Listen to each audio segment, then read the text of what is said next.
નવસારીમાં પૂર્ણા નદીએ ભયજનક સપાટી વટાવતા ફરી શહેર પાણીમાં ડૂબ્યું। નવસારીમાં મન મૂકીને મેઘરાજા વરસ્યા। રાત્રે 10 વાગ્યાથી સવારે 6 વાગ્યા સુધીમાં 6 ઇંચથી વધુ વરસાદ વરસ્યો।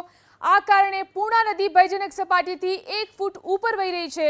પૂર્ણા નદીના પાણી શહેરના નીચાણવાળા વિસ્તારોમાં ઘૂસ્યા છે। ખાસ કરીને શાંતાદેવી રોડ પ્રભાવિત થયો। અહીં આવેલી ઇમારતોના પહેલા માળ સુધી પાણી ભરાયા। ભારે વરસાદને કારણે જિલ્લાની મોટાભાગની નદીઓ તોફાની બની છે, જેથી નીચાણવાળા વિસ્તારોમાં ઘોડાપૂર જેવી પરિસ્થિતિ સર્જાઈ છે। પૂર્ણા નદીની સપાટીમાં સતત વધારો થતા નીચાણવાળા વિસ્તારો પાણીમાં ગરકાવ થયા। રોજનો રોટલો રડીને ખાતા પરિવારોને નુકસાન વેઠવાનો વારો આવ્યો છે। શહેરના રિંગ રોડ પર વાહન વ્યવહાર ખોરવાયો। બીજી તરફ રંગૂનવાલા નગરમાં કેડસમાં પાણી ભરાઈ જતા લોકોની મુશ્કેલી વધી।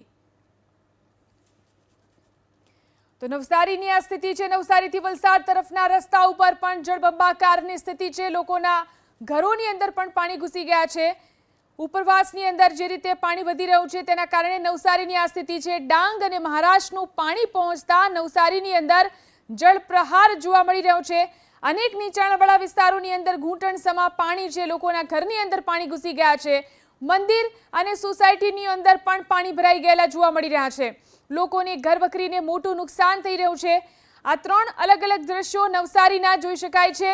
બેસદ ખાડા, ગધેવન અને રિંગ રોડ વિસ્તાર, આ તમામ વિસ્તારોની અંદર ક્યાંક ઘૂંટણસમા તો ક્યાંક કેડસમા પાણી ભરાઈ ચૂક્યા છે અને હજી પણ પરિસ્થિતિ વધુ વિકટ બની શકે છે।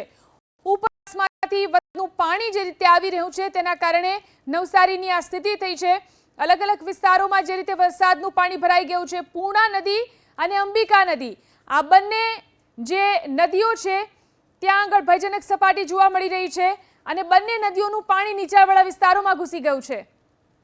ઉપરવાસ ડાંગમાં ભારે વરસાદના કારણે નવસારી પાણી થઈ ચૂક્યું છે। સીધા દ્રશ્ય તમે જોઈ શકો છો। બળિયાદેવ મંદિર છે અને બળિયાદેવ મંદિર ખાતે આ પ્રમાણે ગળાસમાં પાણી છે અત્યારે જોવા મળી રહ્યા છે।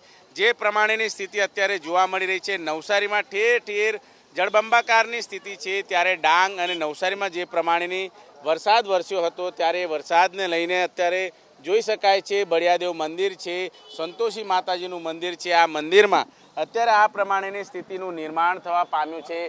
તમામ એ લોકો છે અત્યારે સહી સલામત સ્થળે ખસી જવા માટે તંત્રએ અપીલ કરી છે। મંદિરના મહારાજ આપણી સાથે મોજૂદ છે। કયા પ્રકારની ઘટના ઘટી, કેટલું પાણી આવ્યું છે મંદિરમાં, કઈ રીતે પાણી? અમારા મંદિરમાં કમર સુધીના પાણી છે। હમણાં જુવાઠા નવ મોલો છે, હમણાં કમર સુધીના પાણી છે। આ બધું નદીને વર્ષના જે વરસાદ પડી રહ્યો છે એનું પાણી અહીંયા આવી રહ્યું છે। હમણાં કોઈ સૂચના આપેલી તંત્ર દ્વારા? કોઈ સંચાર તંત્ર દ્વારા સૂચના આપેલ કરેલ છે કે ઉપરવાસમાં ભારે પાણી વરસાદ હોવાથી કે પાણી ભરવાની શક્યતા છે। નીચાણવાળા વિસ્તારમાં ખસી જવા વિનંતી। ભક્તો કઈ રીતે હવે પૂજા અર્ચના માટે આવતા હશે, એને શું સૂચના આપો છો તમે? સૂચના કે આ પૂરના જોર જોખમમાં આવવાનું નહીં અહીંયા। બિલકુલ તસવીરો તમે જોઈ શકો છો। આ પ્રમાણે મંદિર છે એ અત્યારે કમર જેટલું પાણી છે અને આ રીતની સ્થિતિની અંદર તમામ એ લોકોને સહી સલામત રહેવા માટેની અપીલ છે એ કરવામાં આવી છે। જોકે નવસારી કલેક્ટર દ્વારા ગઈકાલે જ સૂચનાઓ આપવામાં આવી હતી કે તમામ એ લોકોએ તાત્કાલિક ધોરણે સહી સલામત સ્થળે ખસી જવું। આ પ્રમાણેની સ્થિતિ જ્યારે સર્જાઈ હોય ત્યારે કલેક્ટર દ્વારા તમામ લોકો માટે ફૂડ પેકેટની વ્યવસ્થા છે એ કરવામાં આવી છે અને જે નીચાણવાળા વિસ્તારોમાં રહે છે એ તમામ લોકોને સ્થળાંતરિત કરવામાં આવ્યા છે। કેમેરામેન રાકેશ પાનવાલા સાથે ધનરાજ બાગલે, એબીપી અસ્મિતા, નવસારી।